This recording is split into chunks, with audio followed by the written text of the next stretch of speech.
Joining us now is Dr. Ravi Vemuri with Mercy One Des Moines. Doctor, thank you so much for joining us this evening. You're welcome.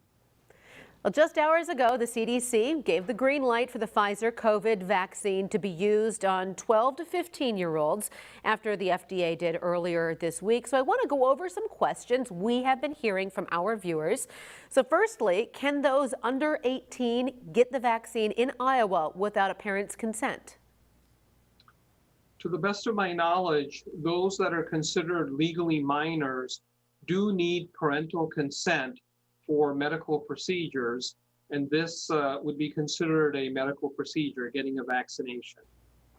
Okay. And can the vaccine cause side effects for these kids who are 12 to 15 years old?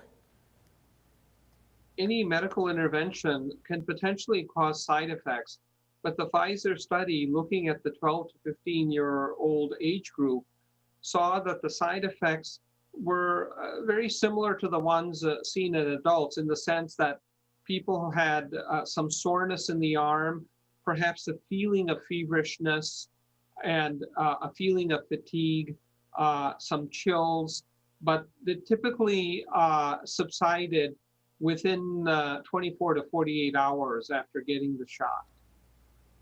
It's pretty typical what adults seem to be seeing. That's correct. Okay. So why do kids need this vaccine if everyone else in their household is vaccinated? That's a great question. So I was just looking at some numbers. We have approximately 73.1 million Americans who are under the age of 18. And currently, the study shows that the Pfizer one we can give down to the age of 16. But if you include the 12 to 15, that adds another at least 20 million additional Americans that are potentially eligible for vaccine. So if you, let's say, achieve 40, 50, 60% vaccine coverage amongst those that are over 18 or over 16, and yet you have almost 50 or 60 million that are under 16 that don't have any possibility of receiving vaccine, that is a lot of people that the virus can circulate amongst. And in the midst of this pandemic, we are in a race against the virus.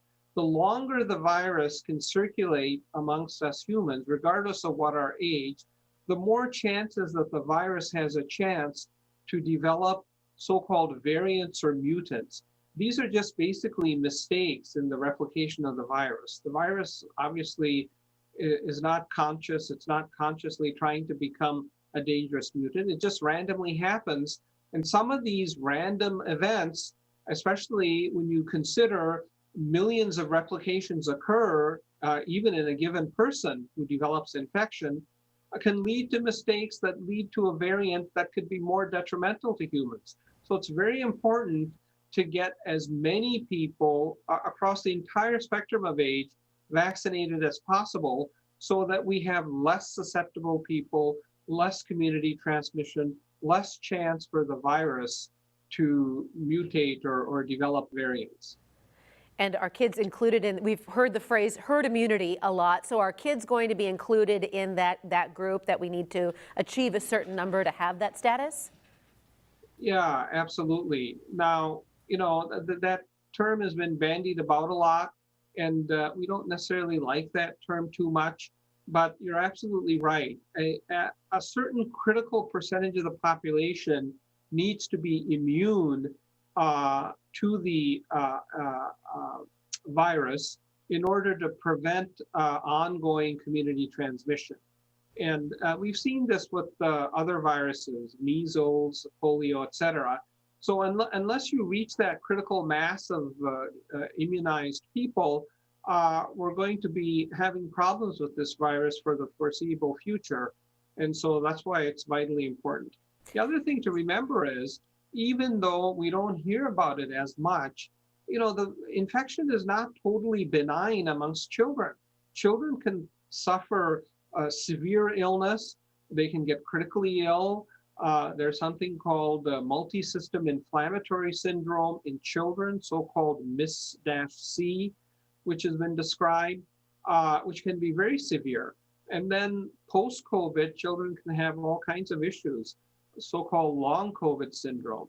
So, it's a very tricky virus. As many people as possible need to be vaccinated against it as quickly as possible. That's why it's still important. All right. One last viewer question. Can this vaccine affect a girl's fertility?